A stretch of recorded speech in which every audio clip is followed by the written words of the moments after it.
Now, please allow me to introduce our next speaker, Dr. Stephen Cave, who is Executive Director of the Leverhulme Center for the Future of Intelligence and a Senior Research Associate in the Faculty of Philosophy, as well as Fellow of Hughes Hall, all at the University of Cambridge. Welcome, Stephen. At the Leverhulme, Stephen oversees a team of researchers across 5 programs on the nature and impact of AI in the short and the long term. His own research is in philosophy of technology, in particular critical perspectives on AI, robotics, and life extension technologies.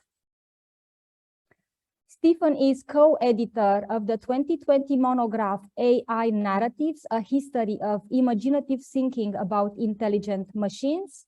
And he's a co-editor of a forthcoming book in 2022 on imagining AI, how the world sees intelligent machines. So this all is resonating with some of the discussions that we had during the morning on diversity on discourses around AI. So Stephen will talk about how the value-laden history of the concept of intelligence is impacting on AI and its future. Over to you, Stephen. Thank you. Thank you so much, Amalia, and great to be with everyone today. I'm very sorry it couldn't be in person. I would much rather it was, hopefully next time. Amalia, am I able to share my screen so I can present some slides?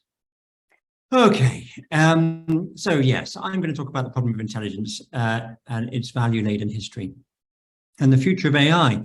So very often when discussing AI, attention turns to trying to define the concept of intelligence. I'm sure you all know there are many papers on this and many different definitions. That's a fascinating question, but it's not the question I'm going to ask. I'm going to ask what the concept of intelligence has been used to do. That is, how it has been deployed in normative or political contexts. And I'm going to focus in particular on the use of the concept of intelligence to establish and legitimate power hierarchies. Now, this is exciting. I now can't move my slides. Oh, there we go. Okay.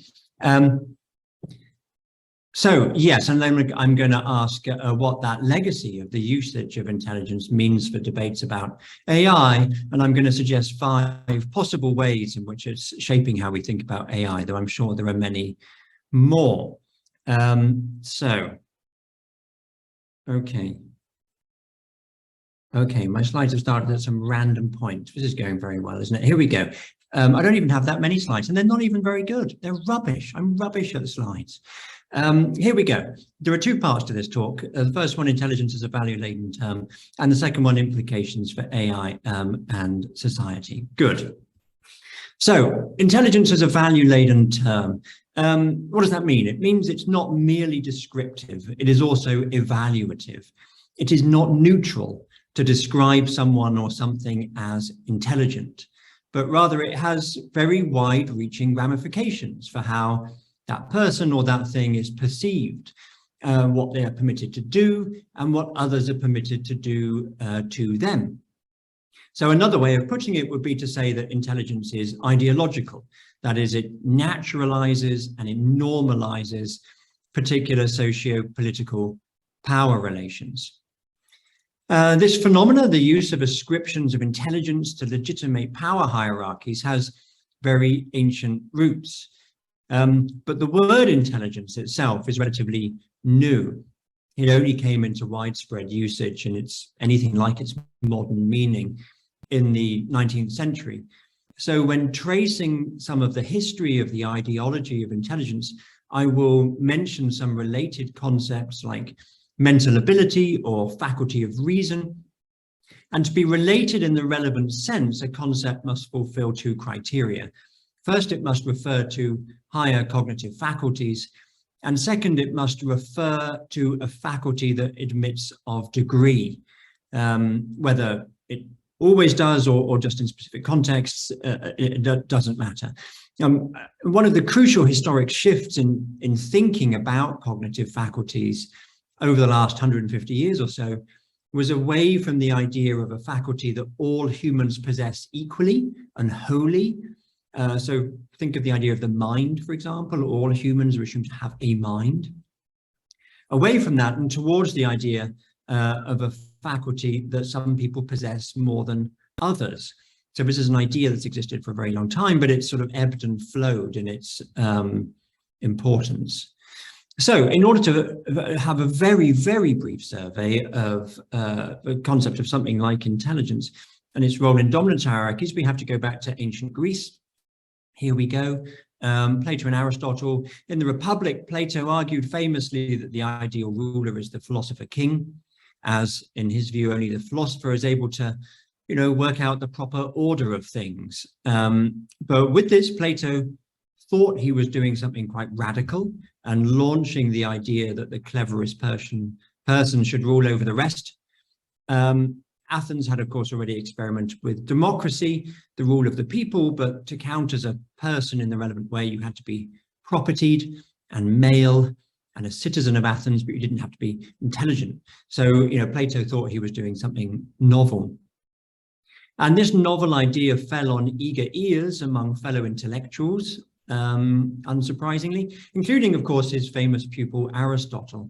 And Aristotle used the idea of reason's primacy to establish what he saw as a natural socio-political hierarchy.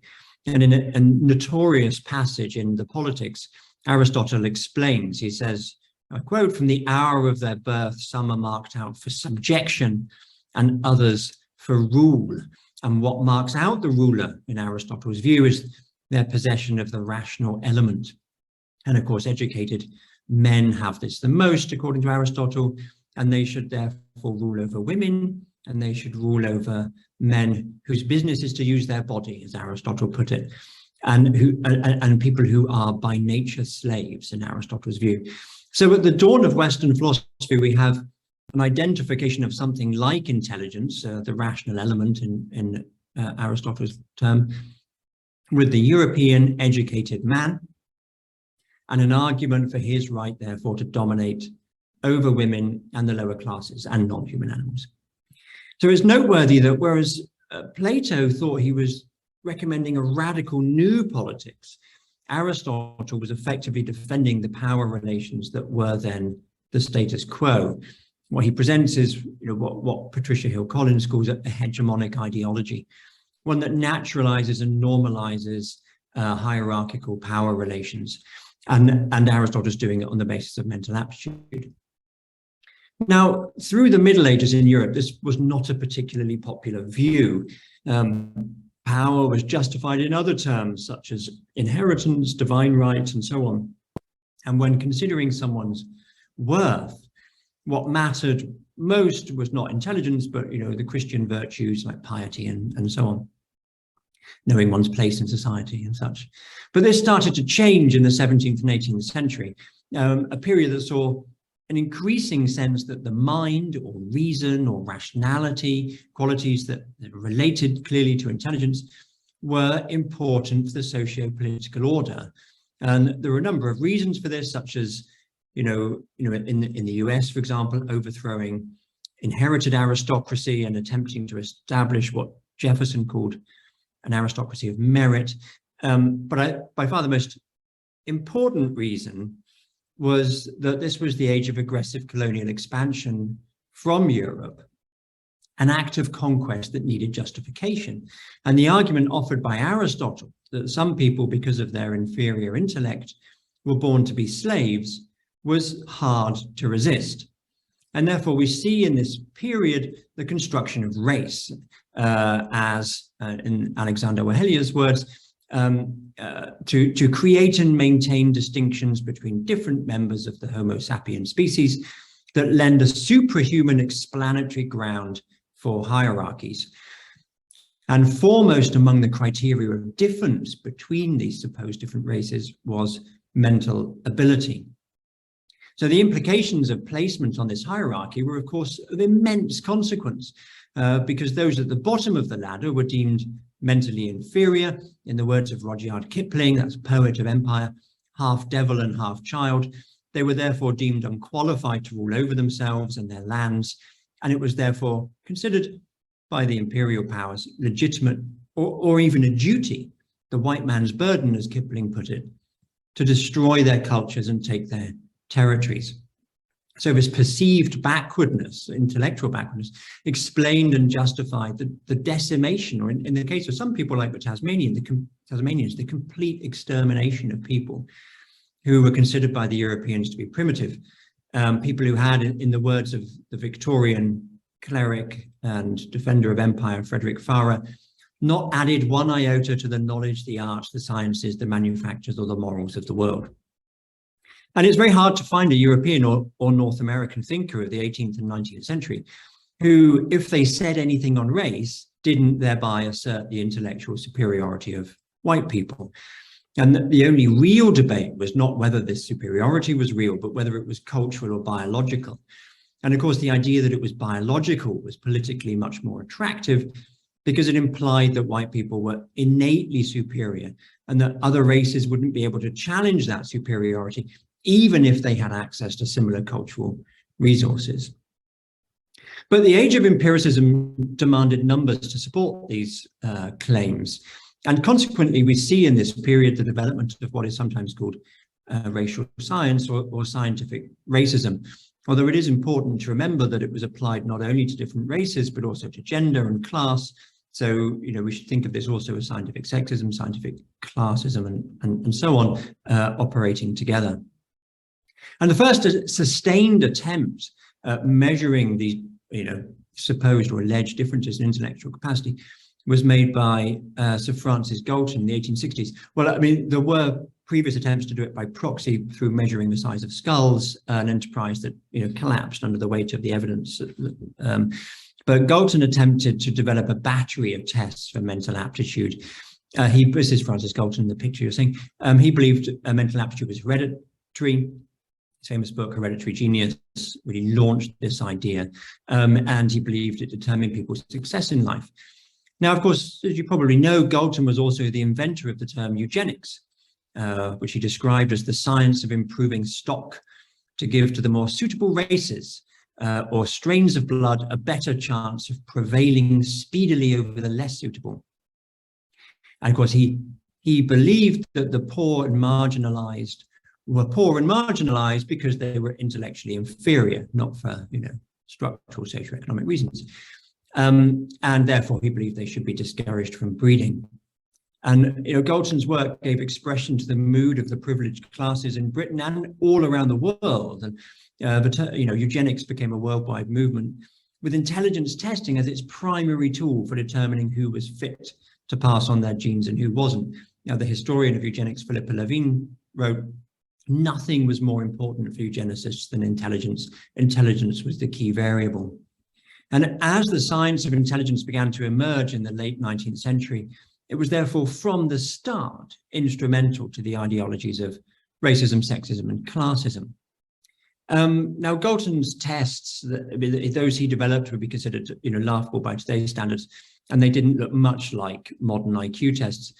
Modern IQ tests, was something like them was developed in France by the psychologist Alfred Binet in 1904.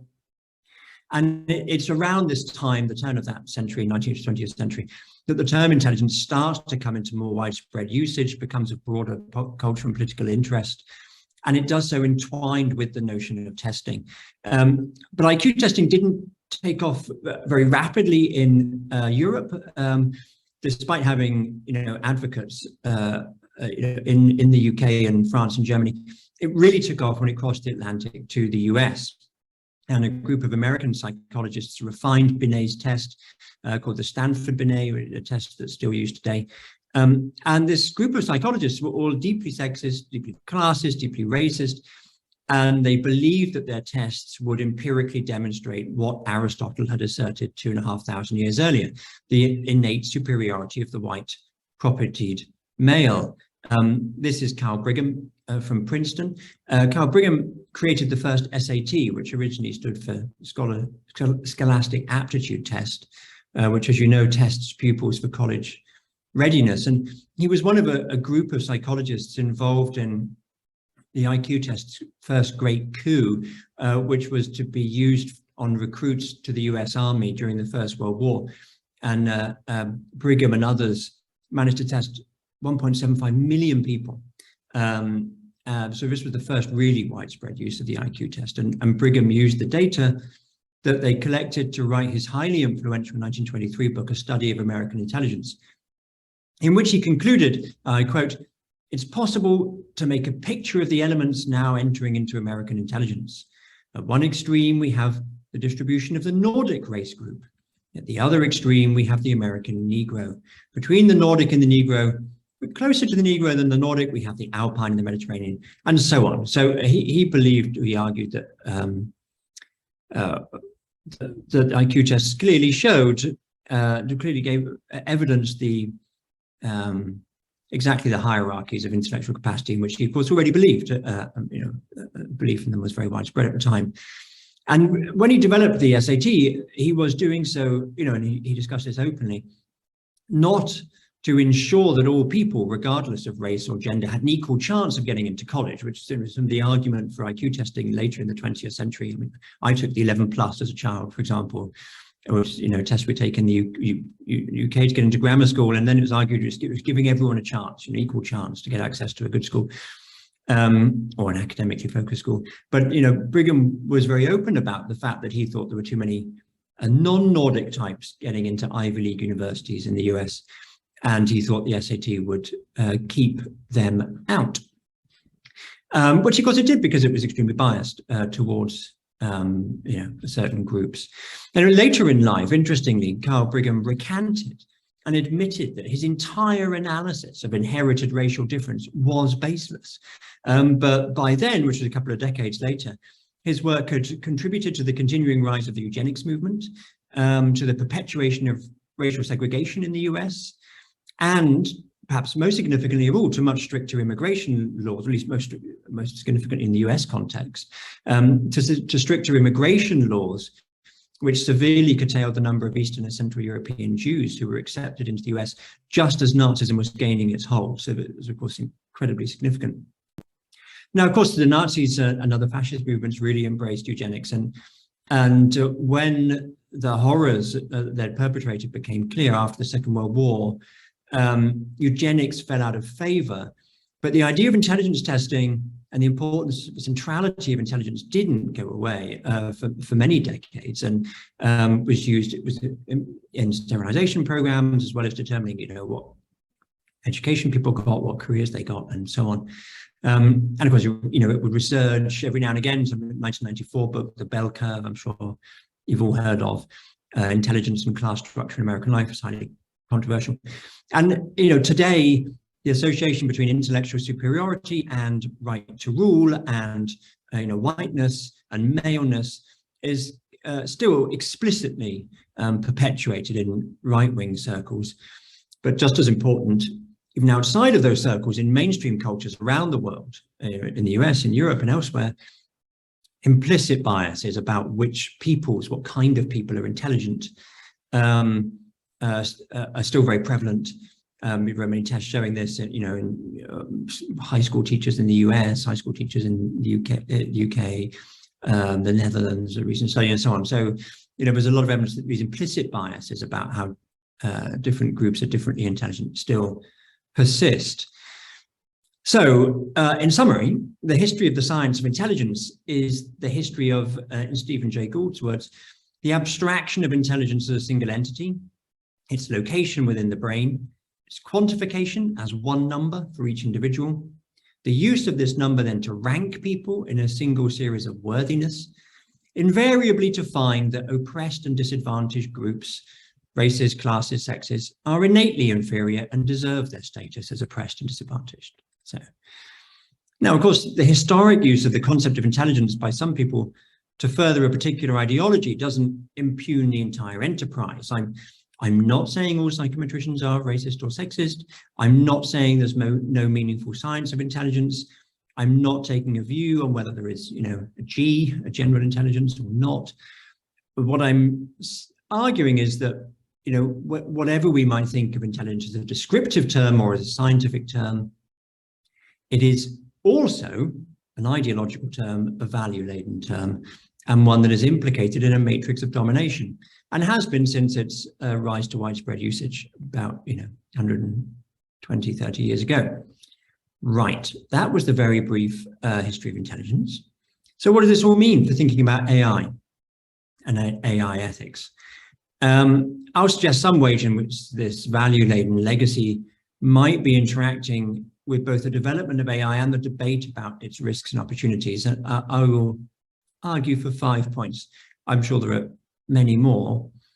So the first one, AI and the fetishization of intelligence. And so I've argued that intelligence was fetishized throughout the 20th century with huge consequences. And what we've seen, I think, with the recent hype wave around AI is the return or a resurgence in this fetishization of intelligence. For example, an influential newspaper article by the late great Stephen Hawking and the physicist Max Tegmark, and physicist Frank Wilczek and Stuart Russell, a famous AI scientist. They wrote an article in 2014 that was really almost the starting gun on the current AI hype wave. And they argued that the potential benefits of AI are huge, since everything that civilization has to offer is a product of human intelligence.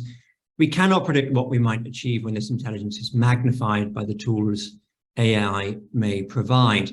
But the eradication of disease and poverty are not unfathomable. And so, oh, sorry, there's a different version. Anyway, biggest event in human history. Of this claim, they've argued for this in a couple of different articles, and Stephen Hawking in a few further speeches and so on. Now, this claim that for the primacy and centrality of intelligence in the human story is, of course, highly contentious.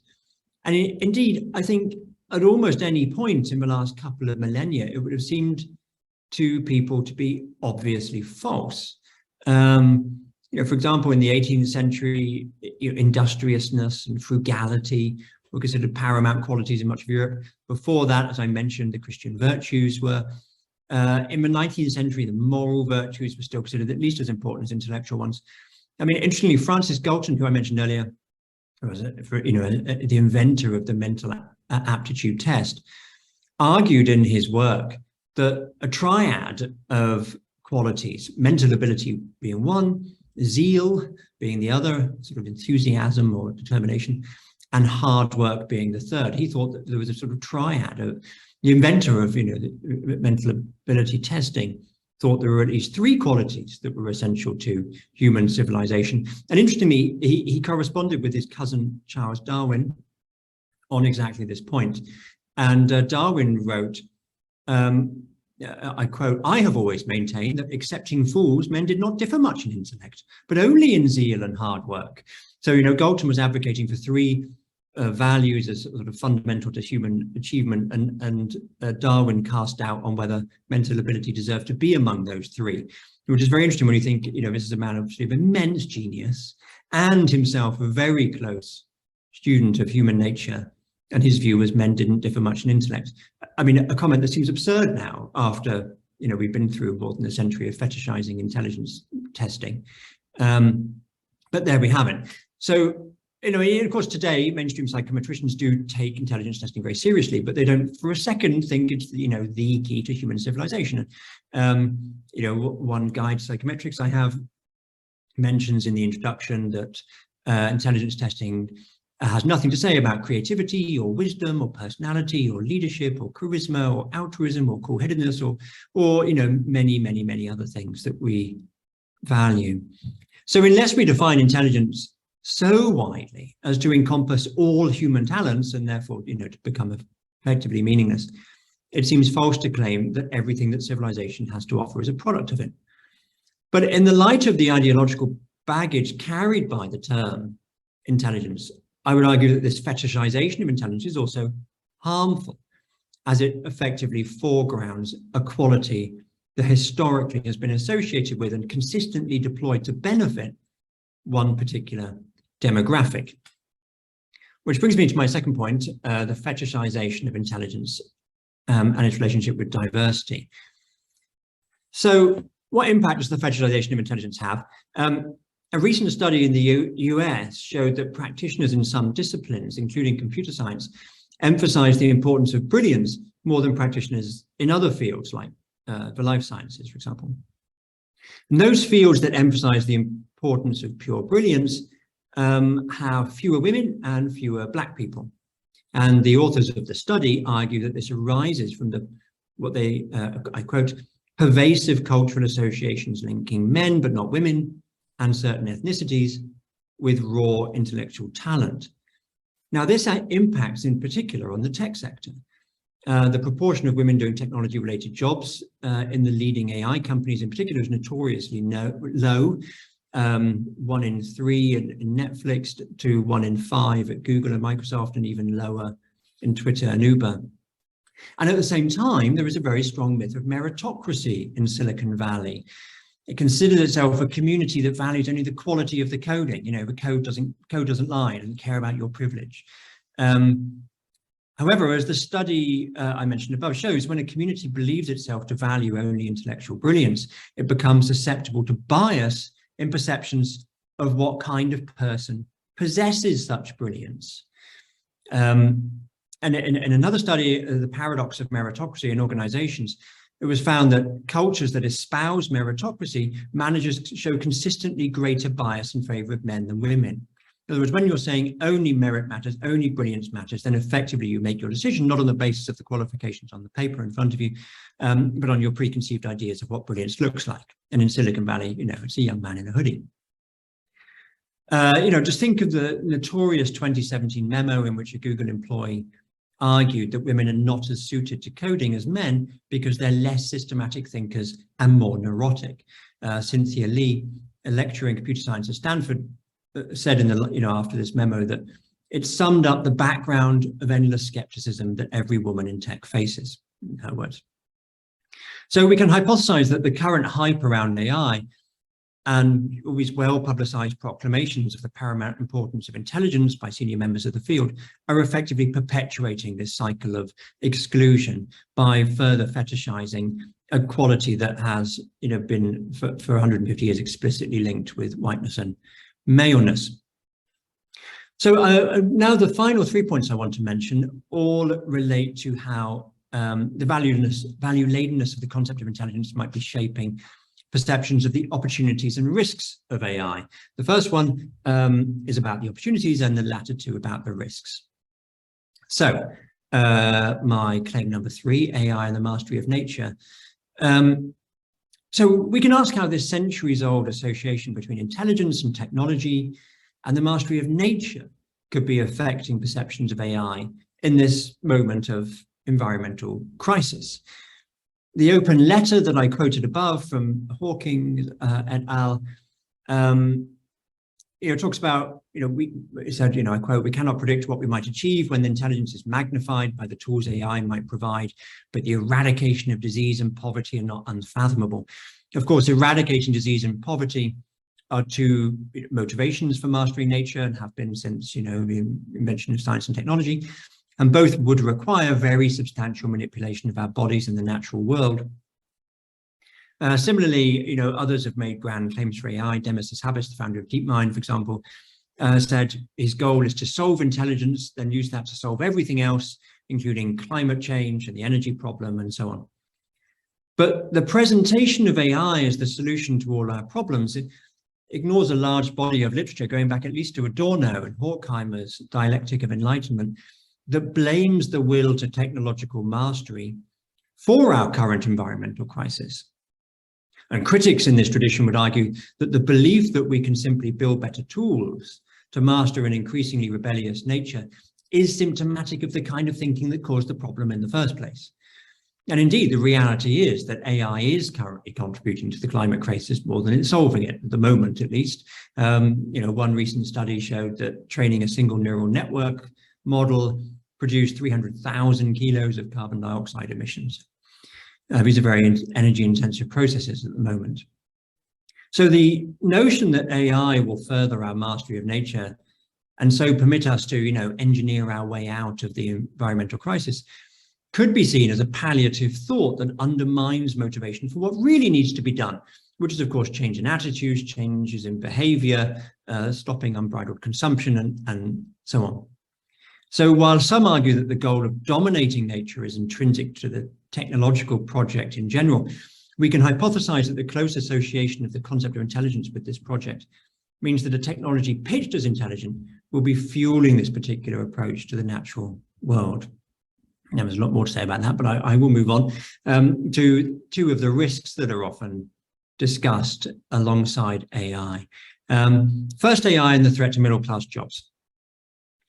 I can put this briefly. I mean, it's a well-known trope. You all will have heard that, of course, AI is bringing about a new wave of automation, but this time, unlike previous waves of automation, it will threaten middle-class jobs.